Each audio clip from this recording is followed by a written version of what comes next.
ಮುಗಿತು ನೋಡಿ climax.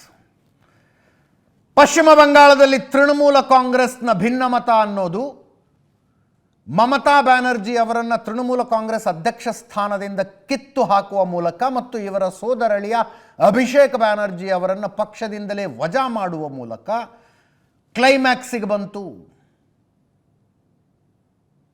Election ಸೋತ 3 ತಿಂಗಳಲ್ಲಿ 3 ತಿಂಗಳು ಎಲೆಕ್ಷನ್ ಸೋತು 3 ತಿಂಗಳು ಸಹಿತ ಪೂರ್ತಿಯಾಗಿ ಪಕ್ಷವನ್ನು ಹಿಡಿದಿಟ್ಟುಕೊಳ್ಳುವುದಕ್ಕೆ ಮಮತಾ ಬ್ಯಾನರ್ಜಿ ಅವರಿಗಾಗಲಿಲ್ಲ. ಬಿಜೆಪಿಯವರು ಪಕ್ಷಗಳನ್ನು ಹೊಡಿತಾರೆ, ಶಾಸಕರನ್ನು ಸೆಳ್ಕೊತಾರೆ, ಸಂಸದರನ್ನು ಸೆಳ್ಕೊಳ್ತಾರೆ.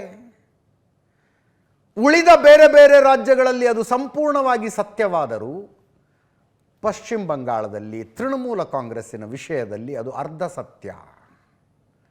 ಪಕ್ಷದ ಒಳಗೆ ಅಷ್ಟು ಸಮಸ್ಯೆಗಳಿದ್ವು ಇವರಿಗೆ, ಪಕ್ಷದ ಒಳಗಿನ ಸಮಸ್ಯೆ. Today Mamata Banerjee street fighter, ಗಟ್ಟಿಗಿತ್ತಿ ಹೆಣ್ಮಗಳು. ಕಮ್ಯುನಿಸ್ಟ್ ಪಕ್ಷದ ವಿರುದ್ಧದ ಹೋರಾಟದಲ್ಲಿ ಕಾಂಗ್ರೆಸ್ ತನ್ನನ್ನು ಬೆಂಬಲಿಸಿ, ಕಾಂಗ್ರೆಸ್ನಲ್ಲಿದ್ದರು 25 ವರ್ಷ ಕಾಂಗ್ರೆಸ್ನಲ್ಲಿ ರಾಜಕಾರಣ ಮಾಡಿದವರು ಮಮತಾ ಬ್ಯಾನರ್ಜಿ. ತಮ್ಮ ಪಕ್ಷವೇ ತಮ್ಮ ಬೆಂಬಲಕ್ಕೆ ನಿಂತ್ಕೊಳ್ಳಿಲ್ಲ ಅಂತ ಕಾಂಗ್ರೆಸ್ನಿಂದ ಹೊರಗೆ ಬಂದು ತೃಣಮೂಲ ಕಾಂಗ್ರೆಸ್ ಸ್ಥಾಪನೆ ಮಾಡಿ ಒಂದು ಭೀಷ್ಮ ಪ್ರತಿಜ್ಞೆ ಮಾಡಿ ಹೋರಾಟ ಹೋರಾಟ ಹೋರಾಟ ಹೋರಾಟ ಜೀವನವನ್ನೆಲ್ಲ ಹೋರಾಟದಲ್ಲಿ ಕಳೆದು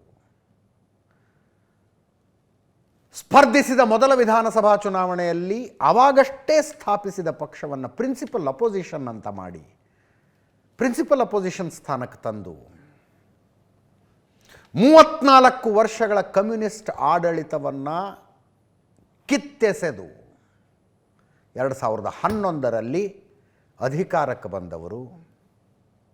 15 ವರ್ಷ 3 ಟರ್ಮ್ ಬ್ಯಾಕ್ ಟು ಬ್ಯಾಕ್ ಚುನಾವಣೆಗಳನ್ನು ಗೆದ್ದವರು ಮಮತಾ ಬ್ಯಾನರ್ಜಿ. ಚುನಾವಣೆ ಸೋತ ನಂತರ 3 ತಿಂಗಳು, ಚುನಾವಣೆ ಸೋತ ನಂತರ 3 ತಿಂಗಳು, ಮೇ 4ನೇ ತಾರೀಕು ವಿಧಾನಸಭಾ ಚುನಾವಣೆಯ ರಿಸಲ್ಟ್ ಬಂದಿದ್ದು. 15 ದಿನದೊಳಗಾಗಿ ಪಕ್ಷದೊಳಗೆ ಶುರುವಾಯಿತು ನೋಡಿ ಬಂಡಾಯ. ರಿತಬ್ರತಾ ಬ್ಯಾನರ್ಜಿ ನೇತೃತ್ವದಲ್ಲಿ ಸಪರೇಟ್ ಗುಂಪು. ಚುನಾವಣೆ ಸೋತ ನಂತರ ಮಮತಾ ಬ್ಯಾನರ್ಜಿ ಕರೆದ ಸಭೆಗಳಿಗೆ, ಶಾಸಕರ ಸಭೆಗಳಿಗೆ, ಸಭೆಯಿಂದ ಸಭೆಗೆ ಅಟೆಂಡೆನ್ಸ್ ಕಡಿಮೆ ಆಗ್ತಾ ಹೋಯಿತು. ಬರ್ತಾ ಇರುವ ಶಾಸಕರ ಸಂಖ್ಯೆ ಕಡಿಮೆ ಆಗ್ತಾ ಹೋಯಿತು. ಲಾಸ್ಟಿಗೆ ಅಭಿಷೇಕ್ ಬ್ಯಾನರ್ಜಿಯ ಮೇಲೆ ಮೊಟ್ಟೆ ಎಸೆದ್ರು, ಕಲ್ಲು ಹೊಡೆದ್ರು. ಬನ್ನಿ ಪ್ರತಿಭಟನೆ ಮಾಡೋಣ ಅಂದರೆ 80 MLAಗಳ ಪೈಕಿ 11 MLAಗಳು ಬಂದು ನಿಂತ್ಕೊಂಡ್ರು ಮಮತಾ ಬ್ಯಾನರ್ಜಿ ಅವ್ರ ಜೊತೆಗೆ. 80ರ ಪೈಕಿ 11. ಇವತ್ತು ಬಂಡಾಯವೆದ್ದಿರುವ ಗುಂಪು ಮಮತಾ ಬ್ಯಾನರ್ಜಿ ನಮಗೆ ಮಾರ್ಗದರ್ಶಕಿ ಮಾತ್ರ ಅಂತಿದ್ದಾರೆ. ಅಭಿಷೇಕ್ ಬ್ಯಾನರ್ಜಿಯನ್ನು ನಾವು ಪಕ್ಷದಿಂದಲೇ ಉಚ್ಚಾಟಿಸಿದ್ದೀವಿ ಅಂದ್ಬಿಟ್ರು.